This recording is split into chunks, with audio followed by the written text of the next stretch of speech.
several weeks earlier.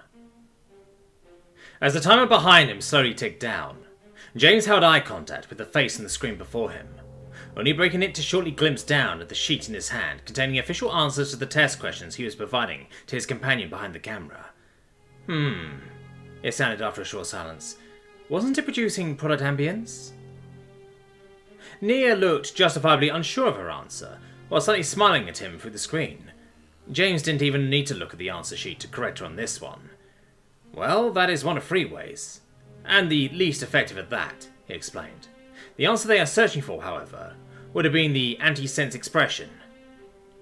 Nia moaned loudly and disappeared from the screen before him, presumably having wandered out of her camera's field of view. How am I supposed to remember what methods are used for every single damn organism?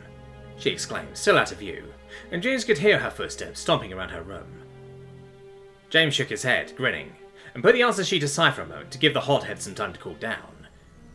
Aren't you being a little dramatic? He asked, while searching the monitor for a sign on which side of her room she currently was. Then he continued. After all, there are only, 8 of them. And they are all predetermined. It's not like you actually have to learn anything, you just have to memorize it. Nia's hair suddenly popped back into view from the left side of the screen, as she gave James an angled look. Her dark eyes fixed on him, through her long eyelashes. Her flat nose was slightly wrinkled and scrunched from her narrowing her eyes so much, and she had to remove some braids that had by now loosened from the tight knot she had tied her dark hair into, out of her face. Then the rest of her body slowly came back into frame. She sat back down in front of her camera and put her head in her hands while sighing audibly. You're saying that like it's supposed to be easy, she mumbled, without looking back up at him. James took a deep breath.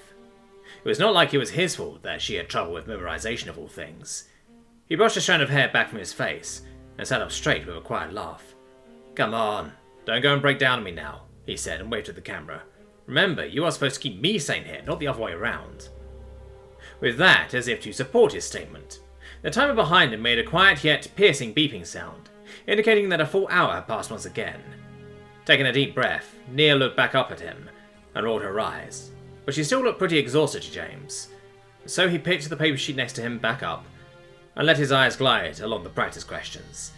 Well, how about an easy one, he suggested, just to get back into it. He glimpsed at the screen and saw Nia nodding lightly. Quickly he picked out the question he found to be easiest on the entire page and read aloud. What are the 3 universal factors necessary for a species to evolve in order to be able to form a society conforming with the galactic definition of a civilization?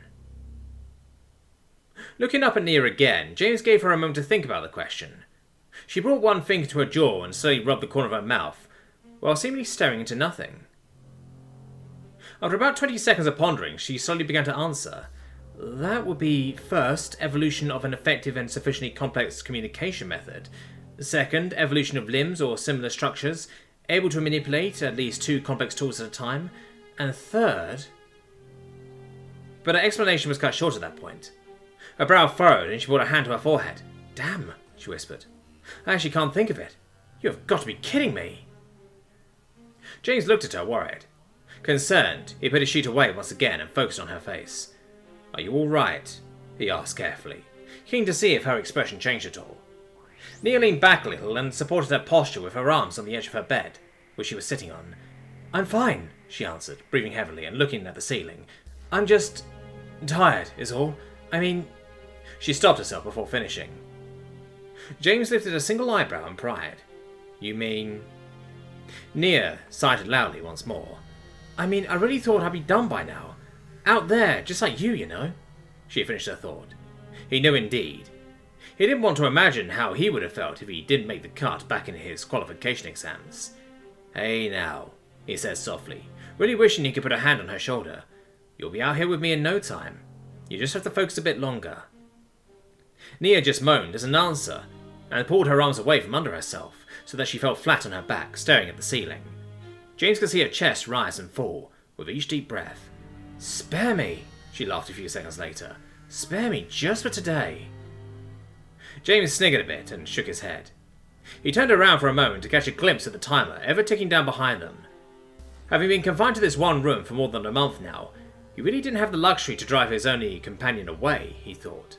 But his eyes widened a bit when he looked at the digitally protected numbers and realised shock that it read 0000215711, meaning little more than 2 uniform days of his quarantine remained, which meant, if his math wasn't off, that by now not even a nerf day was left. Maybe, he thought, Nia had a good reason to be tired. How long had they been at it? He really didn't have a good concept of time cooped up in the windowless box. "Say, what time is it where you are right now?" he asked, turning back around to the screen. Nia lifted her head and looked at him confused. Then she turned her head slightly and answered, just past noon, why are you asking?" James stood up and stretched a bit. Then instead of answering, he just pointed at the big red letters behind him. Nia lifted herself and brought her face closer to the screen, squinting while trying to read the, for her, probably small digits. The light of the screen reflecting off of the dark skin of her forehead. "Well, I'll be," she said after a few seconds. "You're almost done, aren't you?" "Seems like it," James answered and sat back down, turning around to look at the timer with her. "Well?" Nia asked curiously. "Are you nervous?" James had to think about that for a moment. He turned back to the screen and scratched his chin a little. "No, not really," he answered after a few seconds. "To be honest, I just don't really know what to expect right now." "What do you mean?" Nia asked, leaning on one of her arms while trying to find a more comfortable position. "Well," James replied slowly, shifting a bit on his seat. "Customs are a bit weird around here, to me at least. Other than the captain, I haven't had the opportunity to talk to any of the crew." "Not at all?" Nia asked, and looked at James incredulously, tipping her lips to the left side of her face. "I guess they've all been too busy to come by." James excused his future co-workers, trying to laugh it off. It sounded fake even to him. Nia's face showed him that she also wasn't convinced, but mostly she apparently decided not to pry any further. Instead, she decided to change the topic, sitting up straight once again and seemingly getting a bit excited. "What about your lab?" she asked, with rising vigour in her voice. "As far as I know, it has already been set up for me," he replied, less enthusiastic than his conversation partner. "As soon as that timer hits 0, I'll just have to move in and do my thing." After a short pause, he also added, "Apparently I don't even need to wait for an all clear. I've been told that I'm already considered clean. The rest of the quarantine appears to just be a formality." "Sure feels homely, huh?" Nia simpered, resting her head on her hand. James shrugged. "Well, that's just how things are done around here, I guess. I mean, if you could expect an earthly welcome everywhere you go, it'd hardly be called that now, would it?" he reckoned, and chuckled a bit. "Guess you're right," yawned Nia, and quickly covered her mouth with her free hand, immediately compelling James to also let out a long yawn. Then Nia asked, "What about your animals? Didn't you need to tell someone how to take care of them?"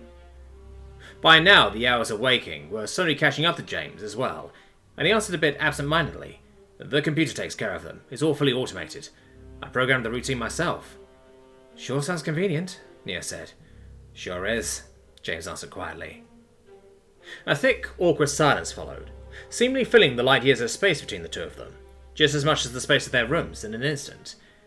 "Maybe we do need some rest," said James, finally breaking the silence and rubbing his sore eyes. "Well, I can't just leave you alone," Nia responded, but did not sound the least bit urgent while yawning once again. "Don't you worry about me," James laughed. "I'll probably just nap through the rest of the wait, then I can start my work fresh and proper, and you won't have to worry about me going stir crazy." In her eyes, he could basically see her pyramid of needs reconstruct itself in real time. It took a while, until she had reached her final conclusion, and James took this time studying the fine lines on her face, showing remnants of her wide, bright grin around her mouth. A grin that he would probably miss for the upcoming time of work. "Fine, if you insist," Nia finally stated, ripping him out of his concentrated state. "Sleep tight," said James, and once again waved to the camera. "La Visura," answered Nia, also waving from behind the screen. Then they hung up. James grinned a bit while looking at his reflection in the now blacked out screen.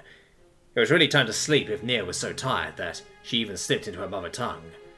He, too, had dark bags under his eyes. Groaning, he stood up from his chair in front of the desk of his temporary home and stretched extensively, causing nearly every joint in his body to crack. Then, he wandered over to the small cupboard containing all of the possessions he took with him into isolation. Just the necessities he needed to get past the standard quarantine time of 8 uniform weeks, funnily enough translating, roughly, to the 40 Earth days that were standard on his home world. Quickly he changed from the ship's uniform he had been wearing into a more comfortable grey t-shirt and sweatpants.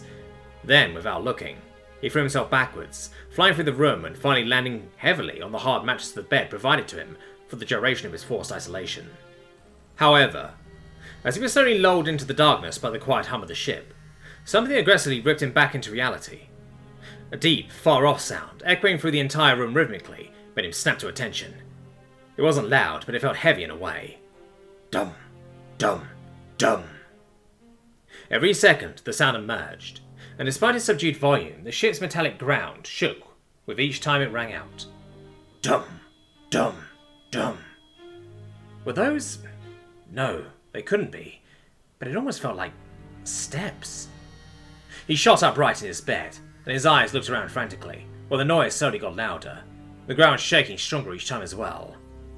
By now the bed was almost jumping off of the ground with each of the booming sounds, and he could see the entire room vibrate second after second.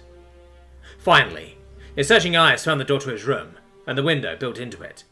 He could find answers there. He knew it. With a jolt, he jumped, catapulting himself out of his bed, and suddenly, as soon as he hit the ground, the noise just stopped, leaving behind an unbearable silence. Suddenly, James felt washed and exposed, but his mind was on one track only at that moment. Look out of that window. And he followed it like a soldier marching to war, walking towards the window in large strides, the deafening silence weighing heavily on his ears. He arrived at his door, pressing his face against the glass and staring out into the empty hall, looking left, looking right. Nothing. There was nothing there. Not knowing what to do now, having lost his singular purpose at that moment, James blanked for a second, just staring out into the empty hall. Then suddenly it turned black. A giant object suddenly shoved itself into his field of vision with an impossible speed, taking up his entire field of view. James froze as he looked into the enormous eye, motionlessly staring in on him, and he felt himself falling into that dark pupil as it was piercing into his soul with its gaze. Drenched in sweat, James shot straight up, started awake out of the nightmare. He breathed heavily as his eyes darted around the enormous unfamiliar room, trying to find anything to hold on to, as his heart raced, loudly pumping all the way up into his ears and blocking most of his hearing. The room was mostly empty and white, giving him not much to focus on, as he tried frantically to get his breathing and heartbeat back under control. Very deliberately, he started to take slower, deeper breaths, and he closed his eyes for a moment and tried to find his metaphorical center, feeling his racing heart slowly slowed down into its usual rhythm again. It only took him a few seconds of focusing on breathing in and out without paying much attention to his surroundings, before he had regained his cool, so to speak, and he opened his eyes. Scanning the room again, he noticed that it looked a lot like a hospital room would, at least back on Earth, making him wonder if other species had a similar design philosophy when it came to caring for their sick.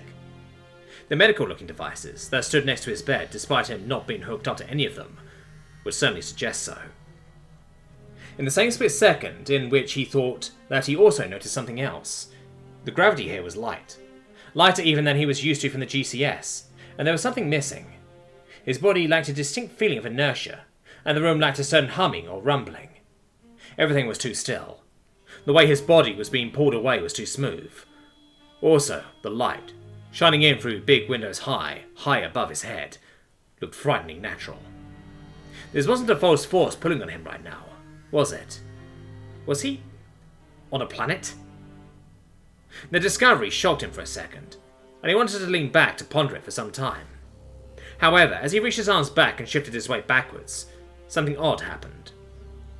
As he unwittingly leaned back, as he had done 1,000 times, thinking nothing of it, he suddenly found himself falling to his right, and before he had really known what had happened, he landed face first in the sheets. What was that? Had he missed the mattress? Was he still more drowsy than he thought? He wanted to push himself up again, but try as he might, nothing happened. Only as he reached around with his left arm did he manage to remove himself from the mattress and sit up again.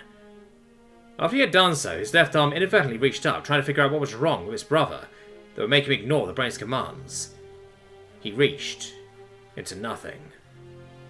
James's mind froze, and he could very clearly feel his heart skip a beat, as a prickling feeling like he was free falling filled his entire body. Slowly, hesitantly, his eyes wandered down to his right side, as he wrestled with his breathing so he would not get out of control again, a fight he could already feel himself lose. There was his shoulder, if he could even still call it that. It was naked, exposed. I spotted a large, brand new scar. Right where his arm used to be. At first, he didn't quite process what he was seeing. He stared at the vacant space that used to be part of his body, dumbfounded. His remaining hand reached up once again, carefully inspecting the raw skin and recently closed scars. All he could think was, it was really all gone. Apart from the scar, not a trace of his right arm remained. It was odd.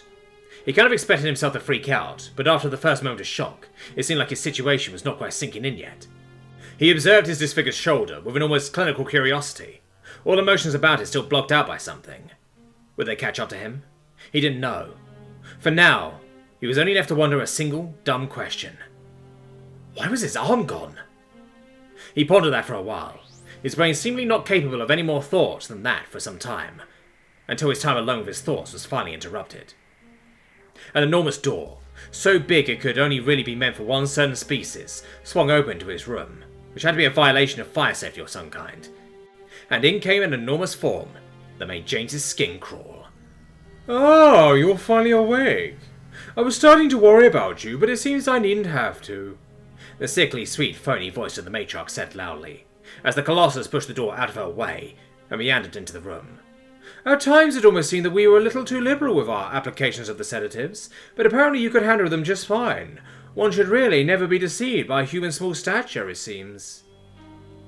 James hatefully eyed the Titan, as she slowly sauntered towards his bedside, her giant frame taking up most of his vision. Within his mind, wrath clashed with fear, and together they formed an unpleasant mixture of pure disdain for the creature standing there, towering far above him. The disgusting feeling paralysed his tongue for a moment, as his mind was still unsure if he wanted to avoid or attack the object of his animosity, and so all the questions that clearly needed to be answered remained unasked at first. The fact that James remained silent, however, did not seem to deter the matriarch in the slightest, and she happily kept on her vapid blathering, while James stared daggers at her. But I do have to say, the human regeneration is quite fascinating. Not quite up there with the best, no, not in the least, but certainly fascinating for what it is, especially among primates, she said, constantly gesturing with the two ends of her trunks, in a semicircular motion as she spoke. I've been told that most traces of your deals on the station have already started to disappear from your body, although some scars will remain. And it seems like you're already over the amount of chemicals in your blood, judging by your demeanour, and soon you'll already be back up on your feet. The closer the Colossus got to him, the more James suddenly felt like he was carrying in front of her, and wanted to change that. He shifted around a bit, trying to make himself seem somewhat taller and more defiant in a way, even though it was hard considering the shit difference in size. However, even though he now intellectually knew that he was missing an arm, his muscle memory had not yet caught up to the fact, and likely would not for a long time, which meant that he often awkwardly tries to use an arm that wasn't there to do something, and had to catch himself after the fact. In some movements, he hadn't even realised that he used to use his arm for them, and it caught him out of the blue when he suddenly wasn't able to move as well as he would expect anymore. Furiously, he noticed that Tua was looking down at him with an almost pitiful expression, her ears fluttering in constant motion. If there was one thing that he did not need right now, it was her pity, and it would have spat in her face had it not been so high up. Oh, right, I almost forgot about that. I'm very sorry about your arm. I thought for you to be able to keep it, but after reviewing the stuff you've been up to on the station, my guards would not allow me to keep you here unless I agreed to have you rendered harmless. Or at least less threatening, Tura explained, making it sound as if this was somehow just as hard for her as it was for him. I told them it would not be necessary, but they take their task quite seriously and would not be swayed, so in the end I had to give in. At least I could keep them from taking both of your arms with the argument that you would still need to be able to sign in the future. James's mind blanked. For the first time in his life, the rational part of his brain was actually speechless, and so his more irrational side took the initiative. That's so lame. At least say that you've had to disarm me or something, James said, laughing at the joke that probably only made sense to him, and giving the matriarch pause as she stood there watching him snigger to himself like a madman. Well, it seems like you're in good spirits at least, Tua commented, turning her head sideways to look at James with an entire row of her many eyes intently. When it came to deciding which of your arms you got to keep, I decided that I would leave you with a reminder of our dearest petty officer on your left forearm there. You're welcome. That was enough of a gut punch to make James shut up immediately. Clenching his teeth, he looked down at the 5 scars in his arm, left there from his first encounter with Shida, the event that had kicked off quite a long journey for him. apparently quite satisfied with the effect her words had had on him. Tua cocked her head to the side once more, before happily saying, "Oh well, your doctors will want to have a look at you. Also, you've got to be hungry. I'll have some food brought for you and see you again later to discuss our future arrangements. Welcome to Ossenjar." With that, she waved with both ends of her trunk, and turned around to meander out of her room again. James needed some time in order to get his thoughts, in order to try and come up with a course of action for this new situation he found himself in. However, he wasn't given any time. Soon after Tua had left, a regular troop of other Zodaitos had come in, all slightly smaller than the matriarch, and began doing the usual medical routine. Taking vials, taking samples, basic checkups. James endured all of it, despite his crawling skin, both because there might have been some actual health concerns, but because he wasn't sure how well it would end for him if a bunch of Zodaitos would decide that it was necessary to hold him down. He managed to keep his panic to a minimum, as their trunks briefly made contact with him to check out if everything in his body was still working the way it was supposed to. He also had to answer some basic questions, keeping his answers as brief and straight to the point as possible. All things considered, physically he felt fine. Despite being sedated for a long time, a mixture of both drugs and his genetic optimization had kept muscle atrophy on an acceptable level. His healthy liver and kidneys had done a fine job keeping his toxicity low, and they had pumped enough nutrients into him to keep him from starving. Apart from missing an arm, his body was healthy. After having thoroughly established this, the doctors were apparently satisfied with their work and left as well. It was around this time that it finally sank in for James that he was, in fact, naked, and should probably do something about that soon. Something told him that, since clothes hadn't been provided so far, they likely wouldn't be in the future either. He would have to help himself. Good thing he had no regards whatsoever for these people's property.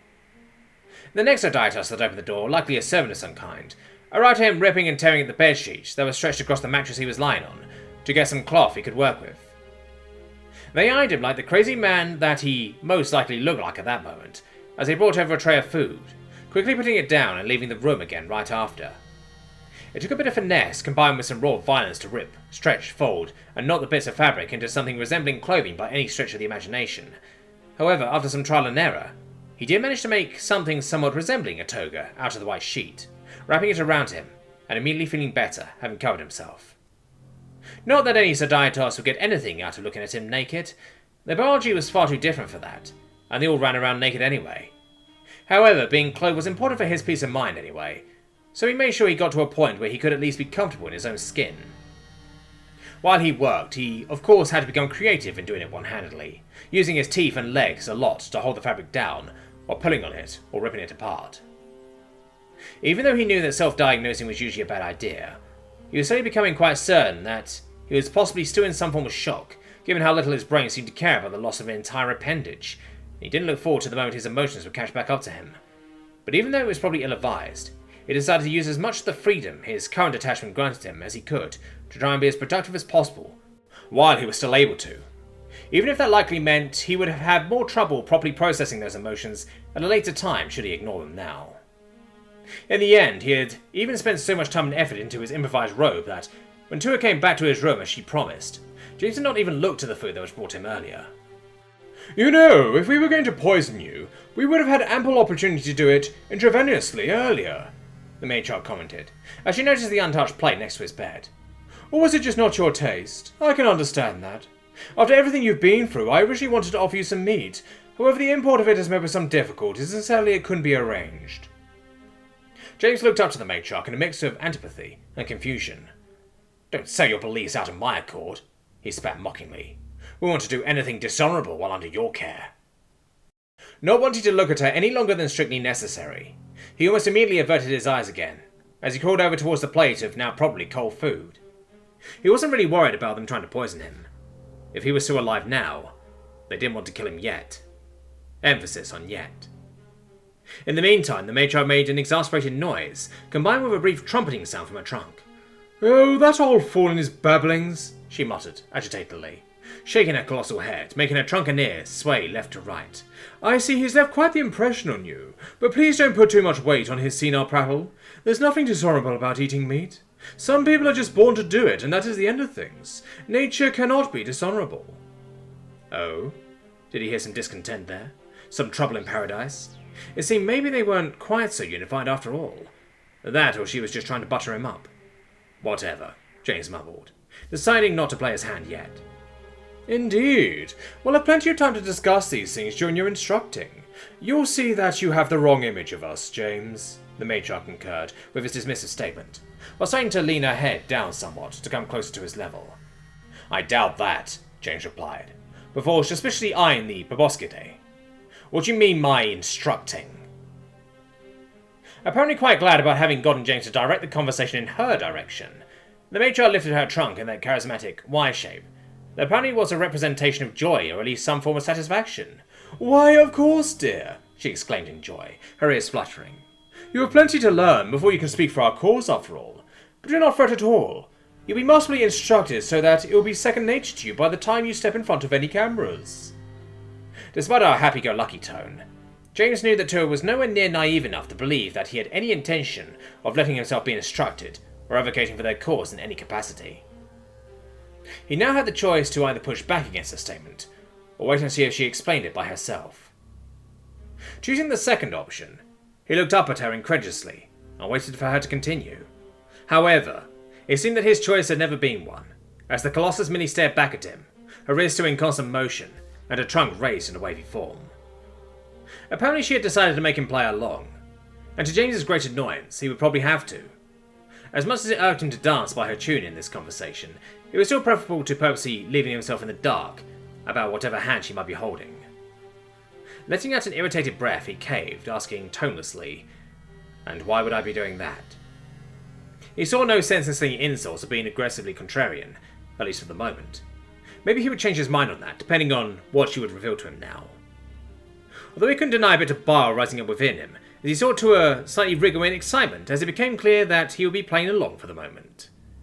When she replied, her sweet tone didn't change, but she leaned down and looked at him sternly, her demeanour becoming more serious. It is in everyone's best interest. Ours, yours, and yes, even that of your friends, she informed him, her trunk writhing and curling in the air as she spoke. Everyone would be much happier if you decide to see the light. James's eyes widened, and he quickly looked down to not show it to her. That couldn't be true, could it? They were safe, he had made sure of that. I'm not buying it, he growled lowly, with a certainty that he couldn't quite make himself feel. They were off the station with a one-way ticket to infinity. He didn't dare invoke the names of those that weren't on the ship leaving the station, for fear of possibly giving her ammunition against him that she may not yet have been considering. Before he could elaborate further, Tua let out a loud, trumpeting laugh, drawing out anything else he might have said. Oh, James, you are just precious. Do you really think someone leaving the station means they're outside of my influence? Look around. Are you on the station right now? She loudly burst out, barely managing to keep her sniggering under control as she spoke. However, after a few seconds of this, her laughter stopped instantly, like she had flipped the switch, making him sure that it had never been real to begin with. No, James, I have my ways. And right now, were they on the station or not, I have quite a few more people under my care than just you. Tua continued, sickly sweet, a trunk lowering so one of its ends would point directly at James's face. And of course, just like is the case for you, they'll get a lot more preferential treatment if they are friends with someone who is, say, advocating for our cause. Do we understand each other? James stared down at the mattress in white horror, but through clenched teeth, he still managed to press out. You're bluffing. Tua chortled. Do you really think I need to? She asked, in a friendly, candid tone. Prove it, then, James rebuffed. And he scolded himself when he realised that he had let himself be goaded into a truculent reaction. You're not getting anything out of me until I've spoken to them. He tried to make it sound like he was dismissive of her claims, but he couldn't even fool himself. He couldn't deny it. It wasn't impossible that they managed to catch up to everyone, and if there was even a chance, he absolutely mustn't do anything to endanger them. Tua glanced at him almost curiously, and blinked a few times. Then she started laboriously lowering herself, her frontal legs getting on their knees so she could bring her massive head all the way down to look directly at James, who suddenly found himself eclipsed by the colossal form, and instinctually recoiled from her, awkwardly scurrying backwards on the mattress. Oh, James, the matriarch simpered so delightfully that it made James's blood freeze in his veins, as every hair in his body stood up straight, while the huge dark eye of the Colossus pierced into his soul. The time for you to make any sort of demands has long passed, don't you think? James stared back like a deer in headlights. The message was clear. While he would be treated politely, he would not be given an inch of ground. And by her tone of voice alone, he could tell that, should he keep pushing it, the first proof of them having his friends he would be given would be, at best, another removed limb. And at worse, something he did not want to think about. Only after Tua had gotten back on her feet and was looking down at him from many meters above the ground once more, could he feel his racing heart come back down. Whatever you want from me is not going to work, he brought out breathlessly. Making me your advocate will not get you anything. Tua lifted her trunk, ironically forming a heart shape with its two ends. I want to see about that for myself, she replied in a satisfied tone. So, I am going to ask you once again. Do we understand each other? James didn't answer, but it was quite clear he didn't have to. Right now his chances were clearly non-existent, and the risk of him remaining stubborn far outweighed its benefits, which were basically just him feeling better about himself. Can you stand? Tua asked in a polite voice, causing James to wordlessly push himself up to his feet, to which the matriarch exclaimed, Splendid! Then walk with me for a bit. Now that you've recovered, I will bring you to your new residence. Refusing her helpfully outstretched trunk, James started to climb off the bed himself, and he suddenly started walking towards the door several times his size. Tua opened it for him, and together they stepped out. James wasn't surprised by the size anymore, but the sheer presence of personnel gave him pause. Servants and guards, and the lot of them. The High Matriarch certainly lived her title. Every inch of the estate was spotless. It reminded him of marble halls, the way everything was bright and polished. Huge skylights ran nearly across the entire length of the ceiling in the corridors, and potted trees were standing in constant intervals near everywhere. You know that thing you have fashioned yourself there? It won't be necessary, Tua commented passingly, or gesturing in James's general direction, and clearly referring to his improvised toga. The body that was given to you by nature needs no hiding, and if you are going to convey this message, you must live it as well. James thought about how he should reply. He had no desire, no intention of getting naked in a place like this, but if his actions carried a risk of his friends getting hurt, he would at least have to make it seem like he was making an effort, at least for now. If you want humans to listen to me, this is the best compromise you are going to get, he finally decided on replying. A naked guy raving about how everyone should be naked will be dismissed immediately, no matter what he says. But someone in extremely modest clothing will usually be understood to at least possibly express an interesting message with it. There's a history behind it. If you want results, your spokesperson will have to be dressed, at least at first. Tua mused about that for a moment. Well, at least you're not covering too much, she finally conceded, apparently somewhat valuing his input, as long as it sounded plausible. Despite the estate being massive, it didn't take them long until they reached the room James would likely be forced to stay in for a while from now on. Opening the door, that was just as massive as the last one but much thicker, Tua said, I will give you some time to settle in and become aware of the position that you're in. Your instruction will start tomorrow, so I suggest you rest well. I'll also have some more medical professionals take a look at you later, so please be nice to them, as they are only concerned for your well-being. James stepped into the room. It was a big, empty space. Baron would be complimenting it.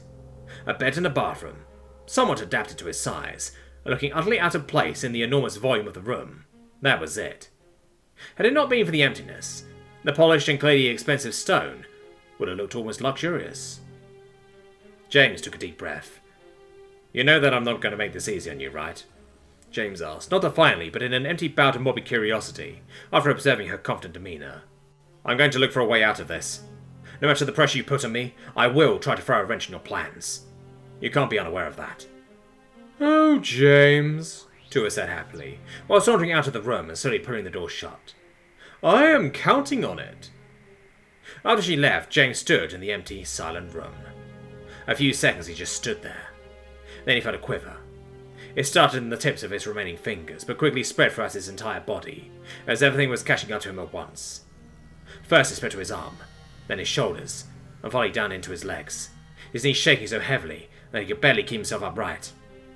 He began to stumble backwards, not finding any hold, while his eyes filled with tears, and his remaining hand cripplingly reached for the skull where his second arm used to be, clenching down on it in a quaking hold. Finally his back heavily hit the wall, and his feet gave out under him, making him slide down the cold, hard stone, until he shakily landed on the ground, his back leaning against the wall. His hand let go of his empty shoulder and reached for his face, and he dryly laughed, which quickly turned into a pain cough. as he looked through his spread fingers with tear-filled eyes. "Great job, James," he diminishingly told himself, between restrained sobs and dry coughs. "You're a real hero."